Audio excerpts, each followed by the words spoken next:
in today's tutorial, I'm going to choose how to disable or turn off sticky keys on your HP laptop, tablet, or desktop computer. So this should hopefully be a pretty straightforward process here, guys. And without further ado, let's go ahead and jump straight into it. So all you have to do is open up the search menu and type in settings. Best result, come back with settings. Go ahead and open that up. Select accessibility on the left panel, and then on the right side, scroll down underneath interaction and select keyboard. If you want to disable sticky keys, just toggle the sticky key option up at the top to the off position, and that's all you have to do.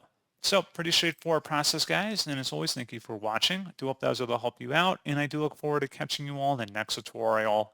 Goodbye.